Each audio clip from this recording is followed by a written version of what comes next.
Hello, beautiful people. You're welcome back to my channel. And if you're new here, you're welcome. Like I hinted in the last episode, we're going to be having a special guest, someone who is special to me, joining us in for today's. And she's going to be taking us on her journey. I'd like her to introduce herself to us right now. My name is Deola. Thank you. Good to be here. Thank you so much for coming on today. You know, what we're doing here is just building communities and, a support, a kind of support group, because there's a whole lot going on out there with women in the sense of, having been married and trying to conceive for like years. And the funniest thing about it is that there are those who are not married or who don't even want to have those kids, and they are having them like left, right, and center. And then there are those that really desire this, and their story is different. And so you're here to tell us your story today. Can you let us in on your journey, how it's been, how you started? Okay. All right. I got married August 13th, 2011, and after the wedding, I tried to keep myself, so to say, by the grace of God. And so I thought after the wedding, we'll just transition to childbirth, pregnancy, and all. And really, I had at the back of my mind, I didn't want to be pregnant immediately, actually. But my husband was always like, we don't have to put any timeline to it. Let's just live our lives. But at the end of the first month, and there was no pregnancy, I was actually disappointed because I felt that since I didn't do anything, you should just take it, natural course and all. And there was nothing. The next month, there was nothing, and like that, we did that for a year, and there was no pregnancy. And it was at that point that we thought we needed to visit the hospital, because as at then I was 30 years old then, and we thought we needed to visit the hospital. And when we visited the hospital, I was diagnosed with PCOS, and that was the beginning. Could you help us? What's the meaning of PCOS? Okay, polycystic ovarian syndrome. So my ovulation was not regular. My menses was not regular. My menses was not regular too. And I had this thing before I got married, but I didn't even know. I thought it was just it was normal. When it's time, it will come and also. But when I now got married, we realized that was actually a major cause to infertility. And so this cycle of hospital visits began. Started doing different tests. I did a lot of tests. I had a lot of medications to regulate my cycle, to stimulate ovulation. I did a lot of that. And in 2012, I actually got pregnant naturally, well, with all those drugs, I guess. And I got pregnant. And of course, we were excited. We're happy. We were not even expecting it at the time. It was a great moment, but the pregnancy was so stressful. I was always having cramps and all. So I was placed on progesterone to manage the pregnancy. And the first trimester ended. I was in the second trimester. It was 22nd week. And I woke up like I wanted to pee, and there was just this water everywhere. And I thought to myself that, what's happening? I woke my husband. My husband said, maybe you are just peeing on your body. I said, this is not normal. It was something I couldn't control. And of course, thank God my mom was around. And the previous day, because I thought that after the first trimester, you scaled through, and any pregnancy that gets beyond the first trimester is as good as successful or perfect. And just a day before that incident, I went shopping for baby things. Wow. I was at the market. We bought some baby bath. In fact, we like told the woman selling the stuff that it was Easter period. So on Good Friday, I went to the market, and the whole episode started was on the Saturday after. So we promised the woman that we're going to come on Monday to pick up the other things. And this Saturday came and I was rushed to the hospital. So when my mom saw it, said, this is not normal. And so we went to the hospital.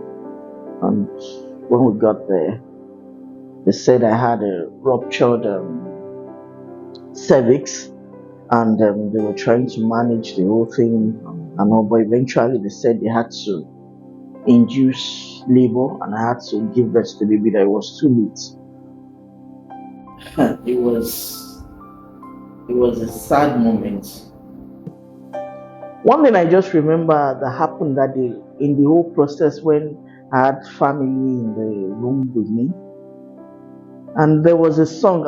I'm sorry, I might go a little bit of spiritual, but I feel everything about this whole thing is spiritual. Everything about our lives is spiritual. And one thing I just remember, I remember so vividly that while lying on the bed, there was just the song that kept on coming to me. Look what you've done for me, Yahweh, Yahweh, look what you've done for me. I didn't know where the song came from. I'm actually someone that gets agitated, I get anxious easily, but I just felt this calmness, this peace.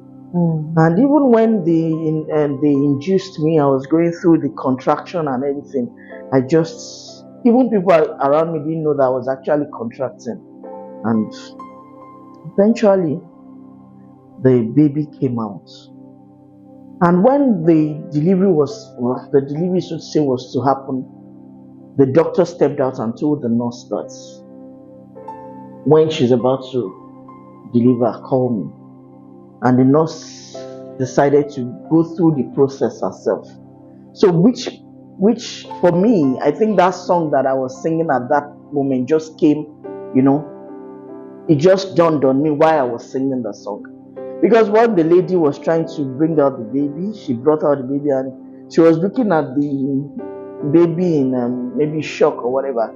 Then the placenta slipped back in. And that was a major ordeal. It became a problem. The doctors were trying to get it back, dip their hands inside. And then I felt violated. I felt it was just too much. It was just too much emotions. And at some point I just said, God, please help me. And the doctor just said, oh, I found it. And she brought it out, for me at that point, well, it has happened, and they had to hand over the baby to my husband to go and bury the baby. It was too much emotions, too much pain, too much. It was like, how did this even happen? How did we get here? From being excited to going this far to going to have to look for my husband going to have to look for where to bury a child, and and I was discharged from the hospital.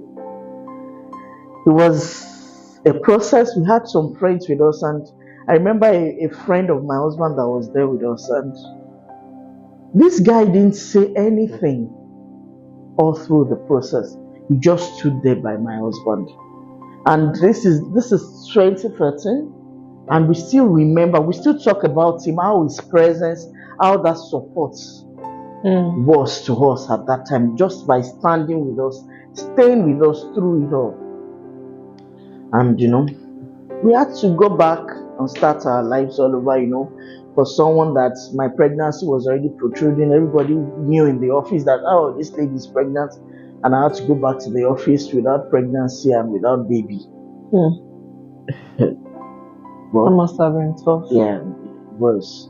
But my husband and I took solace in each other, and we decided that we'll support ourselves no matter how it is. It was very difficult going back to my routine, going back to church, going back to work.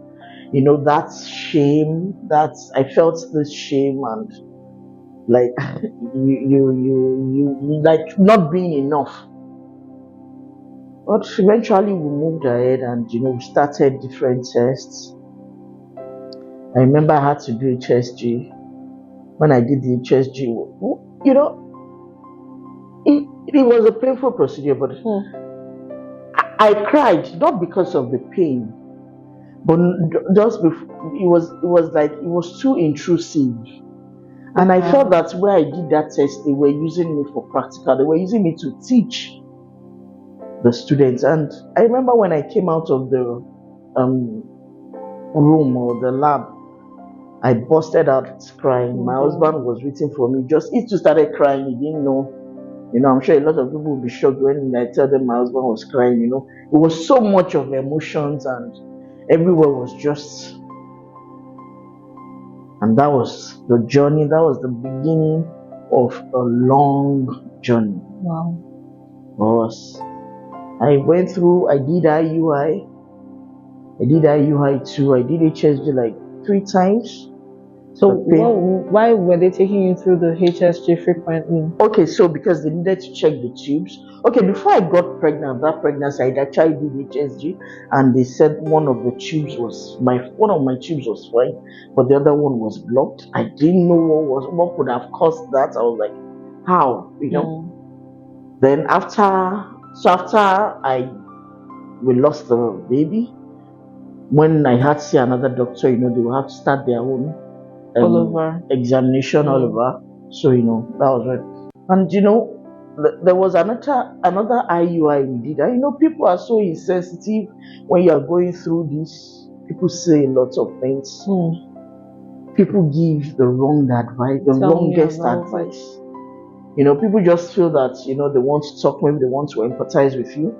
But in the course of empathizing with you, or in the course of trying to help you find a solution to your problem, they're actually hurting you. But you just have to, when you're going through this journey, is a journey that you have to equip yourself, and that is the word, fortify yourself. That irrespective of whatever anybody says, I won't let what people say affect me, but it will still affect you. But you just have to learn how to move past whatever people say.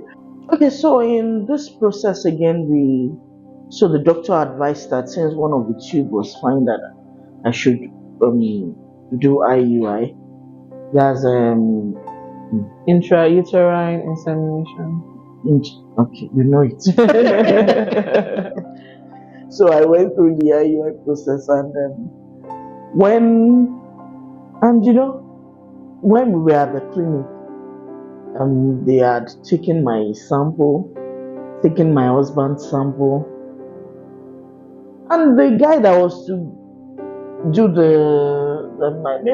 they're called embryologists, that was to do the whole thing, the mix and everything. Yeah. And the guy called my husband called him aside. I thought maybe something was happening. And you can imagine the guy actually told my husband that that with your sample, you can impregnate any woman. What? And I was sitting down there, even though I didn't really hear him very well, but I saw the expression and all, and my husband had to put him off. That why would you say that? And later he told me. I know that's just to tell you what people will say. How people will talk. But you wouldn't have expected that to come from a professional. Exactly. So if a professional is actually saying that, how much more someone that doesn't even understand? There are some people that even with the loss we had, I had some people that told me that, oh, thank God it's just a miscarriage. What? Yeah, some people told me, people that are friends, I just at least thank God it's just a miscarriage. He's not a baby yet. And for me, I'm like, really, he's not we buried a baby. We like a proper burial. You met that child. Exactly, like a proper burial, And and people say all sorts of things. And if a professional can actually say that, how much more someone that doesn't even understand what the process is. And that was why I said the other time that you just have to fortify yourself, because people will say lots of things. So I did the IUI, but because the IUI wasn't successful, there's no how that will even be successful, because there was already this negative vibe around it already. So it wasn't successful, and that was between 2013 and 2015. Kept on trying different things. I was on a lot of hormonal medications. People will see you, you have hair on your chin, people will laugh at you. How come you have hair? But it's because of all these hormonal issues. Yeah. And people just say lots of things. And I'll keep emphasizing on these people talking, because people talk, but you just have to know how to discard, see whatever people are saying, pick the one you need to pick, and discard the rest. And that was how the journey continued. In all of this, we were praying, we was fasting. We have talked about the medical perspective. There was also the spiritual perspective. People will come and say, you have spirit husband, you need to fast for 7 days. Yeah, that actually happened. Because of course our parents were worried, and our parents would go and meet their pastors. In the course of meeting pastor, the prayer, they'll say, you need to pray for 1 week, you need to fast for 7 days, you need to do white fasting, you need to pray at night. And truth be told, I did all these things because I was desperate. Yeah. I was desperate. And so when anybody comes and says, Deola, you need to fast for 5 days, say it's fasting, I fast. You need to fast for 1 week, I'll fast. You need to dry fasting 3 days, wake up at night to pray. Wow. I was doing everything. Attend vigils, I was doing everything. Because I was like, as long as they are calling God there, I'll go there. In each too, people, and this thing I said, everybody has an opinion. Someone actually even came, there was an instance that someone came to my office to repair the gen and said he wanted to speak to me. And said he wants to tell me that he sees that I have a problem, and that he has his mother in Edo, that I'll just go there, they will give me something to drink. And this pregnancy, I was like, how did you even know that I'm looking for a baby? And I just asked. So people will say any and everything to you. People will laugh at you, that how come you've added so much weight, how come you are looking too tired. Some of these medications, at times that I use, they have this effect on you. People have opinion. People just want to advise you, come here, go there. And when you're desperate, you will do anything. You do anything. And I'll still take you back to the beginning when I said you have to be strong and fortify yourself with whatever you believe in. You believe in Jesus Christ, hold on to that belief, and so that irrespective of the here and there, you will know where you stand. Wow, sis, I'm so glad that you came here today to talk about this. It's such a journey, and I believe that those that are in this journey, and even those that are not in this journey, I'm sure that from your story they are picking up something. I'm sorry that we'll have to end this right now, because I don't want to keep it too long. And in the next episode, you'll continue from where you have stopped today. And I hope, I just want to believe that this will change someone's life. Maybe a woman who has been down this road and who has chosen to lock herself out of the world because, like you have said, a lot of people have opinions, they have suggestions. People want you to, give them your time of the day because they feel they love you, or because they feel they want your pregnancy to happen much more than you want it to happen for yourself. You see, there's no woman who is going through infertility, who is trying to conceive, who does not desire this in a very big way. So you out there, you don't want that for that woman as much as she wants it for herself. People would need to learn where to draw the line. And I am very sure that we will have here on this channel a time when we will be able to talk about things like this. This might not be what we're doing right now, because we just want to share our stories and encourage someone else out there. And so with this, we'll have to bring this to an end. And as always, I wish you love, laughter, and endless possibilities. Keep going, keep pushing, keep keeping on. Until I come your way again next time, it is bye.